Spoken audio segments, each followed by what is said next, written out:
मायावती जी को शुभकामनाएं भी दे रहे हैं। अखिलेश उपचुनाव लड़ने वाले हैं, कार्यकर्ताओं से बात कर तैयारी करेंगे अखिलेश यादव। तो बहुत ही सबले हुए शब्दों में अखिलेश यादव का जवाब मायावती जी को शुभकामनाएं। अकेले चुनाव लड़ने की उत्तर प्रदेश में विधानसभा के उपचुनाव होने वाले हैं, जिसपे मायावती ने ऐलान कर दिया है अकेले चुनाव लड़ने का, और अब उस पर दो टूक अखिलेश यादव की साफ शब्दों में कि बहुत बहुत शुभकामनाएं मायावती को। मेरे सहयोगी वर्णित गुप्ता और जानकारी के साथ जुड़ गए इस बड़ी खबर पर। वर्णित, ये बहुत ही दो टूक अखिलेश की तरफ से कहा गया है और बहुत ही संभले हुए शब्दों में शुभकामनाएं भी दे रहे हैं मायावती को।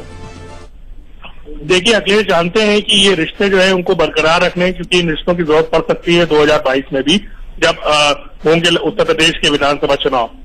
इसलिए हम देख पा रहे हैं कि अखिलेश और मायावती कोई भी पर्सनल अटैक करने से बच रहे हैं, लेकिन उन्हें पता है कि राजनीतिक मजबूरियां क्या है।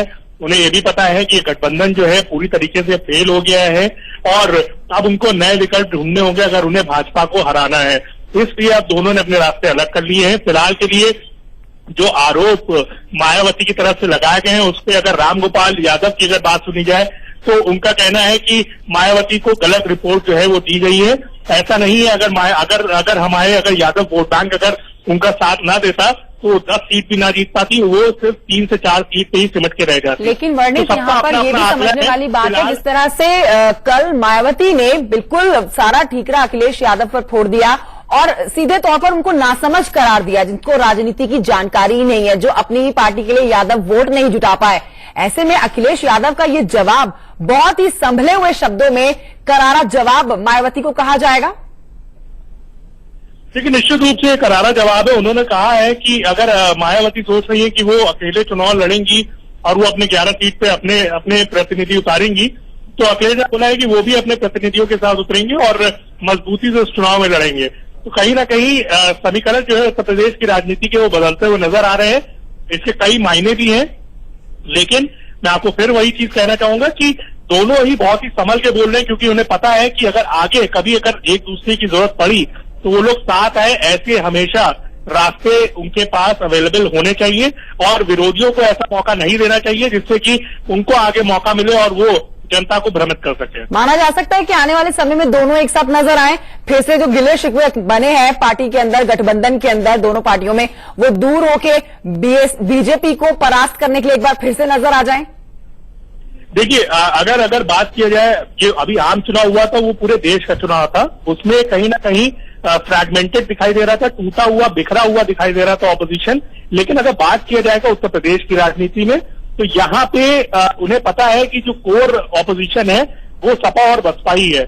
अगर ये दोनों साथ होते हैं तो उससे दिक्कत जरूर बनेगी, जरूर पैदा होगी भाजपा के लिए, क्योंकि उस समय चुनाव जो आम चुनाव था वो प्रधानमंत्री नरेंद्र मोदी के चेहरे पर लड़ा जा रहा था, लेकिन अब जो चुनाव लड़ा जाएगा वो जी। वर्णित, मैं लौटूंगी आपके पास, पहले अपने दर्शकों को सुना देते हैं कि अखिलेश यादव आखिर बोले क्या कुछ है।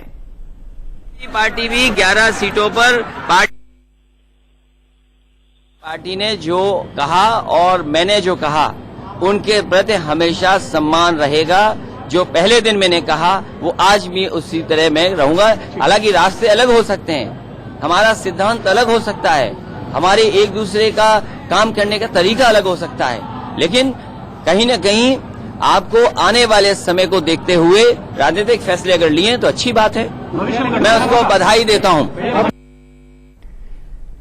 और इसी खबर पर मेरे सहयोगी वर्णित गुप्ता बने हुए हैं लगातार। वर्णित, हम सुन रहे थे यहाँ पर अखिलेश यादव को, और राजनीतिक जानकार मान रहे थे लोकसभा चुनाव से पहले कि जब ये दोनों पार्टी एसपी बीएसपी साथ साथ आएंगी तो एक बड़ा चमत्कार दिखाएंगी करके उत्तर प्रदेश में बड़ा जादुई आंकड़ा छू जाएगी, जिसमें जो मात मिलेगी वो बड़ी मात मिलेगी और घात मिलेगा यहाँ पर बीजेपी को, जो हो ना सका। उल्टे दोनों के वोट और घट गए। अब कुछ दिन पहले जब मायावती प्रेस कॉन्फ्रेंस करती है, ठीकरा यहाँ पर अखिलेश यादव पर फोड़ती है और पूरी तरह से राहें जो है अलग अलग कर लेती हैं, तो ये अब माना जा सकता है कि फूट तो आखिरकार दोनों पार्टियों में पड़ ही चुकी है।